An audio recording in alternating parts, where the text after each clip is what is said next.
Olá, seja muito bem-vindo. São 13 horas e 50 minutos no horário de Brasília. E a partir de agora, você fica por dentro das informações do Brasil e do mundo. E eu começo essa edição falando de aviação. O Senado aprovou a volta do despacho gratuito de bagagens em voos nacionais e internacionais. A nova regra permitirá até 23 quilos em voos nacionais e até 30 quilos em voos internacionais. Por conta de algumas alterações em pontos do texto base realizada pelos senadores, a MP do voo simples, como ficou conhecida, terá de passar por nova votação na Câmara dos Deputados.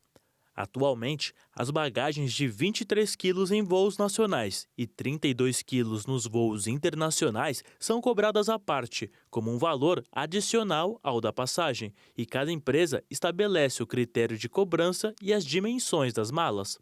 Em 2016, a Agência Nacional de Aviação Civil publicou uma resolução que dava ao passageiro o direito de levar na cabine uma bagagem de mão de até 10 quilos, mas autorizava as companhias aéreas a cobrarem por bagagens despachadas.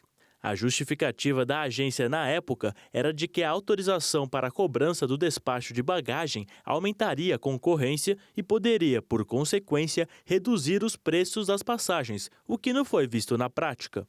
Após a votação na Câmara, a proposta seguirá para a sanção do presidente Jair Bolsonaro, mas o governo já indicou que é contra a retomada da gratuidade. E uma falha no radar da aeronáutica na manhã de hoje afetou voos nos aeroportos de Congonhas, Guarulhos e Viracopos, em São Paulo. O problema causou reflexos em outros estados. Em Brasília, 4 voos atrasaram por causa da pane. Em Confins, em Minas Gerais, outros 4 foram cancelados e 7 tiveram atraso. Segundo a administração de Guarulhos e Campinas, a falha já foi resolvida e as operações estão sendo retomadas. E ainda falando de aviação, o governo aprovou o plano para privatização de aeroportos, incluindo Congonhas. A expectativa é de que os leilões comecem ainda em 2022. O Ministério da Infraestrutura avançou no processo de privatização via leilão de 16 aeroportos do Brasil. No texto já publicado no Diário Oficial da União, as outorgas terão de ser aprovadas também pela Agência Nacional de Aviação Civil, a ANAC, e serão formalizadas por meio de contratos de concessão. Na lista, que inclui aeroportos de 4 regiões do país, estão os mais relevantes em termos de fluxo de passageiros, como o de Congonhas, em São Paulo, e o Santos Dumont, no Rio de Janeiro. Pelo cronograma do governo, o leilão de Congonhas deve acontecer já no próximo semestre, junto com os aeroportos de Campo Grande, Corumbá e Ponta Porã, no Mato Grosso do Sul, de Santarém, Marabá, Carajás e Altamira, no Pará, e de Uberlândia, Uberaba e Montes Claros, em Minas Gerais. E o investimento previsto para esse primeiro bloco de aeroportos é de 5 bilhões e 889 milhões de reais, com outorga inicial de 255 milhões. Enquanto isso, a exploração dos terminais continua sendo feita pela Infraero, conforme determina a publicação assinada pelo ministro da Infraestrutura.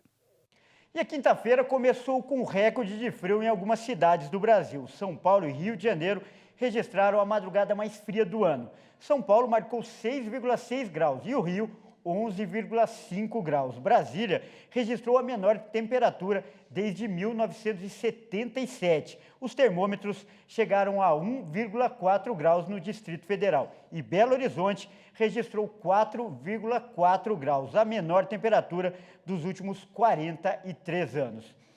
E agora a gente fala de notícias internacionais. A Coreia do Norte deve ter um teste nuclear antes da visita do presidente americano Joe Biden à capital da Coreia do Sul. A informação é do Serviço de Inteligência sul-coreano. A Coreia do Norte completou os preparativos para um teste nuclear. A afirmação foi feita nesta quinta-feira por um deputado sul-coreano, com base em um relatório do Serviço Nacional de Inteligência, na véspera de uma visita do presidente americano Joe Biden a Seul. Sinais de um lançamento foram detectados e a preparação para um teste nuclear, como todos sabem, também está quase completa. Não é algo inesperado.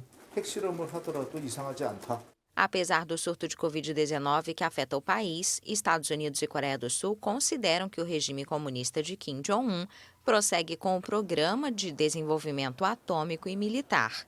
Depois de um número recorde de testes armamentistas desde o início do ano, incluindo um míssil balístico intercontinental, analistas dizem que Kim pode tentar distrair a atenção da opinião pública da crise de saúde com um teste nuclear.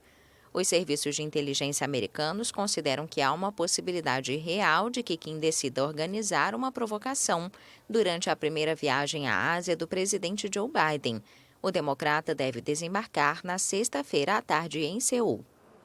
E na Indonésia, as exportações de óleo de palma, que estavam interrompidas desde abril, serão retomadas. O presidente do país anunciou a medida em um comunicado pela internet.